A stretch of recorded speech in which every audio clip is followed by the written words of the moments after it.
Yang Berhormat Datuk Seri Ahmad Faizal bin Datuk Azmu. Assalamualaikum Yang Berhormat Datuk Yang Di-Pertua. Soalan saya, soalan nombor 1. Yang Amat Berhormat Perdana Menteri. Tuan Yang Pertua, seperti yang berhormat sedia maklum, krisis COVID-19 ini telah memenjaskan ekonomi dengan ketara di seluruh dunia. Berdasarkan anggaran Bank Dunia, pandemik COVID-19 ini akan menyebabkan tambahan antara 88 sehingga 115 juta orang terjatuh dalam golongan kemiskinan tegar di seluruh dunia.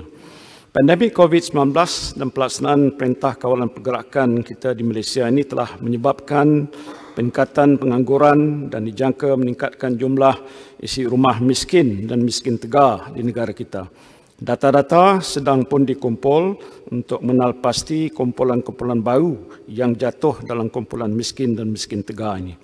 Setakat 3 Disember 2020, pekerja kehilangan pekerjaan yang menuntut insurans kehilangan pekerjaan adalah seramai 101,385, iaitu lebih tinggi berbanding dengan kira-kira 40,000 pekerja pada tahun 2019 dan 24,000 pekerja pada tahun 2018. 52% daripada jumlah tersebut adalah bergaji 2,000 sebulan dan ke bawah, iaitu kumpulan miskin dan miskin tegar.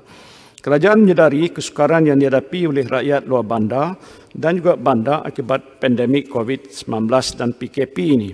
Sehubungan itu, tumpuan akan diberikan untuk meningkatkan kesejahteraan rakyat dan menangani miskin bandar dan luar bandar.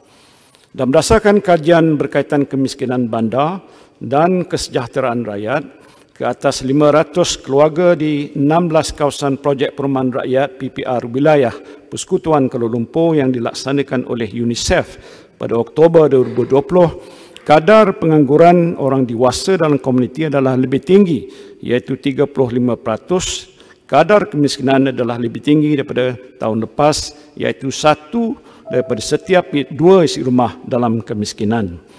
Untuk makluman Yang Berhormat Tambun, kerajaan sentiasa memantau keadaan kemiskinan dalam kalangan rakyat melalui sistem e-Kasih yang akan kita perbaiki. Kerajaan telah dan sedang pun melaksanakan usaha untuk pemulihan ekonomi dan sosial, merangkumi, mengimbangi keperluan ekonomi, sosial dan kesihatan rakyat, terutamanya rakyat yang dikategorikan sebagai miskin.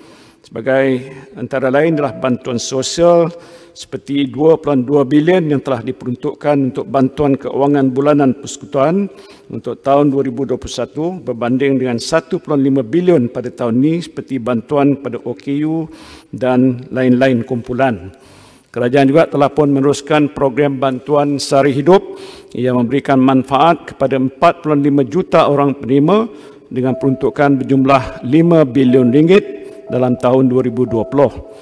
Sebagai kerajaan yang prihatin, 2 bantuan prihatin nasional ataupun BPN telah diperkenalkan di bawah pakej rancangan ekonomi prihatin dan kita prihatin dengan jumlah peruntukan sebanyak 18.2 bilion ringgit. Dan setakat ini 10.6 juta rakyat telah dimanfaatkan daripada BPN dan 9.86 juta daripada BPN 2.